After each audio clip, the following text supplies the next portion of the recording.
Persentase kasus konfirmasi COVID-19 pada anak menunjukkan peningkatan hingga 15%. Ikatan Dokter Anak Indonesia merilis data nasional 1 dari 8 kasus konfirmasi COVID-19 adalah anak-anak. Karena itu pemerintah melalui BPOM telah mengeluarkan rekomendasi untuk melakukan vaksinasi untuk anak usia 12 hingga 17 tahun. Nah, vaksinasi untuk anak sudah dimulai pada 1 Juli dan diawali di wilayah Pulau Jawa. Lantas apa saja syarat seorang anak untuk bisa divaksinasi? Kita akan bahas lebih dalam dengan dokter spesialis anak Dr. Andreas melalui sambungan Zoom pada malam hari ini. Selamat malam Dr. Andreas. Selamat malam Mbak Fani. Thank you telah bergabung bersama kami ya. Ini sehat ya dokter ya kondisinya ya? Sehat. Sehat. Alhamdulillah. Oke dok, langsung saja ini rekomendasi yang dikeluarkan sementara untuk vaksinasi ini masih untuk anak usia 12 sampai dengan 17 tahun. Ini pertimbangannya apa ya dok? Nah, jadi pertimbangan kenapa Ikatan Dokter Anak Indonesia ini rekomendasinya di 12 sampai 17 tahun karena dari sejumlah uji klinisnya ini memang di usia 12 sampai 17 tahun ini itu sudah dapat angka yang baik ya. Artinya menyatakan KIPI-nya sedikit, terus serokonversinya itu aman-aman ya untuk kita gitu. Jadi untuk anak-anak ini sudah bisa dikerjakan di usia 12 sampai 17. Karena penelitian klinis fase 1 dan 2 untuk vaksin ini udah oke, udah aman untuk anak itu. Oke, dengan merek vaksin yang digunakan ini juga aman ya berarti yang kita punya saat ini? Ya, nah ini kan penelitian untuk fase klinis 1 dan 2 itu ini terutama yang disebut adalah Sinovac ya. Jadi ini vaksin COVID yang inaktif. Jadi inilah yang memang direkomendasikan dari Ikatan Dokter Anak Indonesia gitu. Oke, kalau misalnya merek yang lain gimana dok? AstraZeneca yang kita tahu juga KIPI-nya di usia dewasa juga lumayan banyak. Sejauh ini kita belum tahu ini ya uji klinisnya ya. Okay. Jadi memang kita masih fokus di Sinovac. Oke.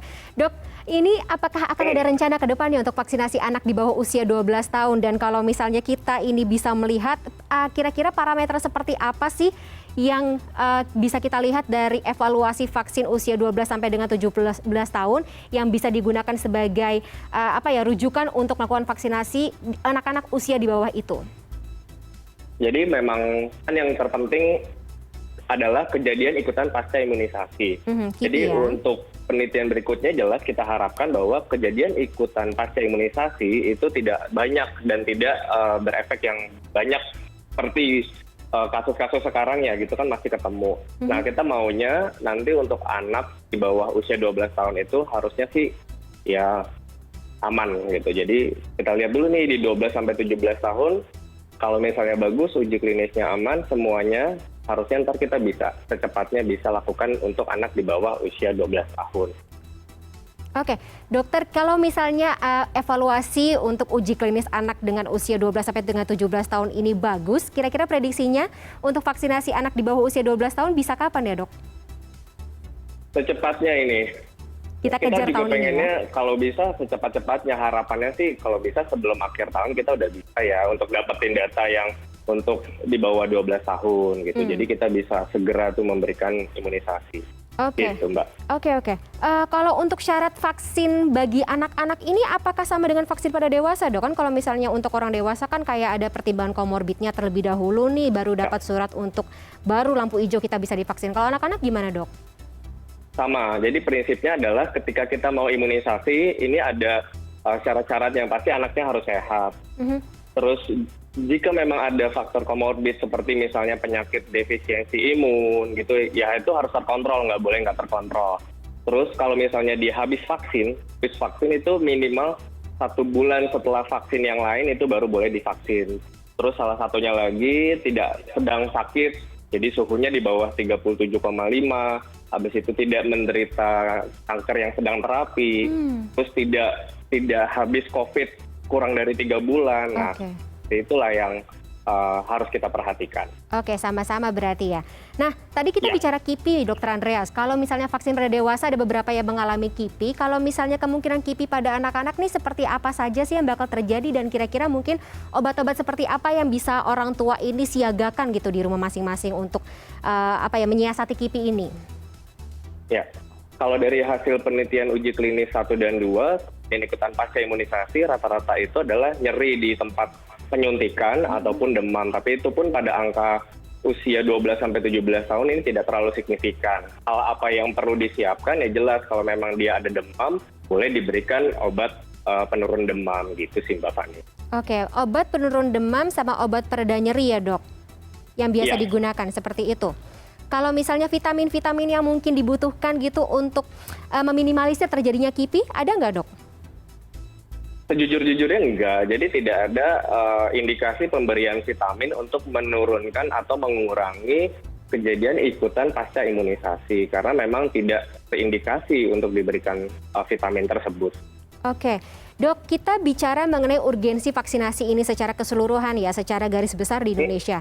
Ini sebenarnya kalau misalnya dokter Andreas melihat seberapa penting ketika orang tua ini masih maju mundur untuk membuat anaknya mau divaksinasi gitu. Kira-kira menurut dokter seperti apa sih kegentingan yang terjadi di Indonesia saat ini terutama untuk kasus COVID-19 yang menyangkut anak-anaknya sehingga kita nih mungkin harus memberanikan untuk anak-anak ini agar divaksin dan orang tuanya mau ya. Benar banget. Jadi kalau tingkat urgensinya atau kepentingan yang sangat amat penting. Kenapa? Nih melihat ya, mobilitas kita nih sangat amat tinggi sekarang. Jadi semua tuh pengen cepet-cepet, kita udah bosen banget kan.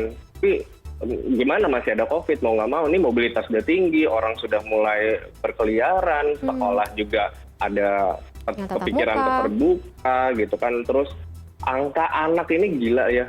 Biasa ini meningkatnya sampai 12,5% itu parah banget. Jadi itu angka-angka yang seperti ini nggak bisa nih kita diem-diem aja mau nggak mau. Dibuktikan dengan uji klinis vaksin Sinovac ini hasilnya baik. Jadi ya kenapa nggak kita lakukan gitu vaksinasi secepat-cepatnya. Oke, peningkatan dengan cukup tajam untuk kasus COVID-19 pada anak ini disebabkan oleh apa saja dok? Kalau dari pemantauan Ikatan Dokter Anak Indonesia? Ya kalau kita sih gini. Prinsipnya adalah kemarin kita lengah ya sama yang namanya protokol. Jadi anak-anak dibawa ke kerumunan, ke mall, pusat perbelanjaan, makan restoran, ataupun orang tua yang bekerja di luar itu ketika kembali lupa nih untuk protokol kesehatan terlebih dahulu seperti mandi, cuci tangan, segala macam. Nah ini hal-hal seperti ini sedikit dilupakan sama masyarakat Indonesia mungkin karena kasus kemarin sempat turun ya. Betul. Akhirnya udah mulai kendur. Akhirnya ya ini gitu. Ditambah lagi kemarin ada beberapa daerah yang membuka sekolah kan. Nah ternyata keluar juga tuh mungkin penularannya.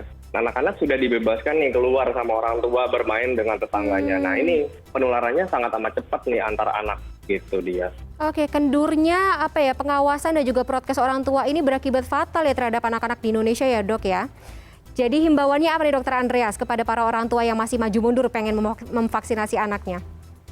Nah gini, prinsipnya tadi ya kita ingetin aja. Kan pengennya semua bebas untuk beraktivitas. Nah kalau misalnya pengen bebas tapi kita nggak punya kekebalan tubuh, ya gimana caranya gitu, mau nggak mau gitu. Oke, berarti supaya bebas anak-anak beraktivitas, supaya bebas anak-anak ini bisa merasakan masa kecil mereka dengan bahagia, kita semuanya harus tidak hanya mengendurkan protokol kesehatan, tapi juga memvaksinasi semuanya ya secara menyeluruh ya dok ya? Benar, protokol kesehatan jalan, vaksinasi jalan, mudah-mudahan kita semua bisa lepas dari pandemi ini secepat-cepatnya gitu Mbak Fani. Baik, terima kasih atas informasinya Dr. Andreas. Kita harapkan agar tidak ada lagi ya orang tua yang maju mundur untuk memvaksinasi anaknya ke depan ini. Terima kasih sekali atas waktunya bersama kami di CNN.